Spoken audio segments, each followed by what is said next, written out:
الحمدللہ رب العالمین والصلاة والسلام علی خاتم النبیین اما بعد فاعوذ باللہ من الشیطان الرجیم بسم اللہ الرحمن الرحیم الصلاة والسلام علیک یا رسول اللہ وعلی آلک واصحابک یا حبیب اللہ الصلاة والسلام علیک یا نبی اللہ وعلی آلک واصحابک یا نور اللہ۔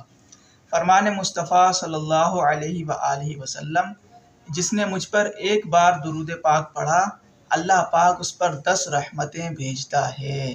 صلو علی الحبیب صلی اللہ علی محمد صلی اللہ علیہ وآلہ وسلم۔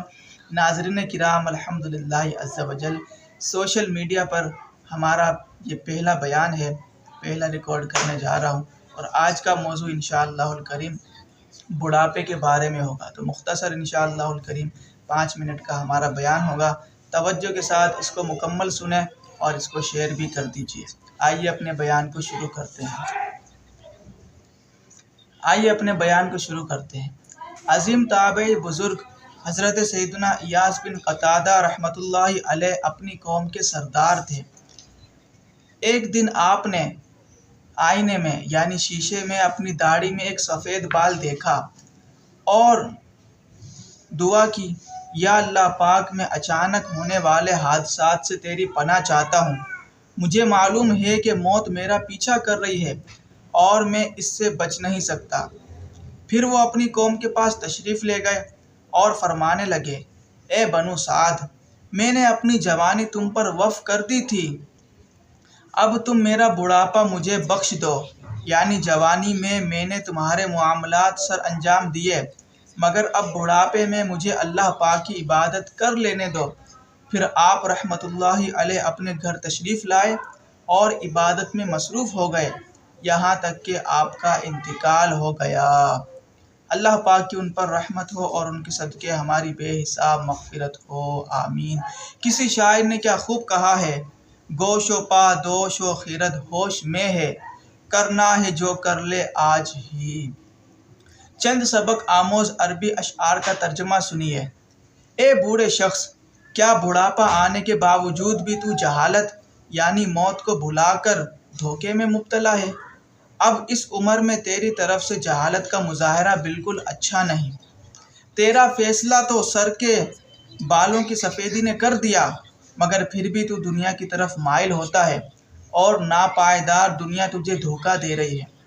فنا ہو جانے والی دنیا پر افسوس کرنا چھوڑ دے، کیونکہ ایک دن تو بھی مرنے والا ہے، اور ایسے پکے ارادے کے ساتھ آگے بڑھ، یعنی عبادت کر جس میں کسی بیہودہ پن کی ملاوٹ نہ ہو۔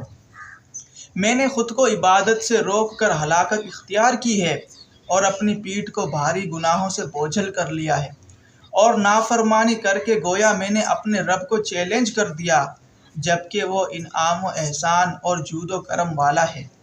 میں اس کی پکڑ سے ڈرنے کے ساتھ ساتھ اس کے عفو درگزر کی امید بھی رکھتا ہوں، اور میں اس بات کا پکا یقین رکھتا ہوں کہ وہی انصاف فرمانے والا حاکم مطلق ہے۔ عمر بدیوں میں ساری گزاری، ہائے پھر بھی نہیں شرم ساری، بخش محبوب کا واسطہ ہے، یا خدا تجھ سے میری دعا ہے، ورد لب کلمہ طیبہ ہو اور ایمان پر خاتمہ ہو، آ گیا ہائے وقت قضا ہے، یا خدا تجھ سے میری دعا ہے۔ صلو علی الحبیب صلی اللہ علی محمد صلی اللہ علیہ وسلم۔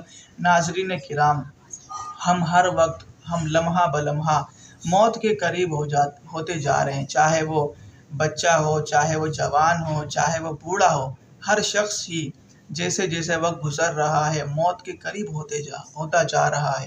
تو ہمیں چاہیے کہ ہم بھی مرنے سے پہلے موت آنے سے پہلے اپنے گناہوں سے سچی توبہ کر لیں، اللہ پاک کی عبادت میں لگ جائیں، گناہوں بھرے کام چھوڑ دیں، نیکیوں والے کام کرنے لگ جائیں، اللہ اور رسول کو راضی کر لیں۔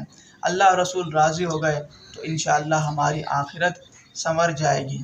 اللہ کریم کی بارگاہ میں دعا ہے جو کچھ سنا اسے یاد رکھنے، عمل کرنے، دوسروں تک پہنچانے کی توفیق عطا فرمائے، آمین بجاہ خاتم النبیین صلی اللہ علیہ وسلم۔ اس ویڈیو کو زیادہ سے زیادہ شیئر کیجیے تاکہ زیادہ سے زیادہ لوگوں تک دین کی بات پہنچے۔ صلو علی الحبیب صلی اللہ علی محمد صلی اللہ علیہ وآلہ وسلم۔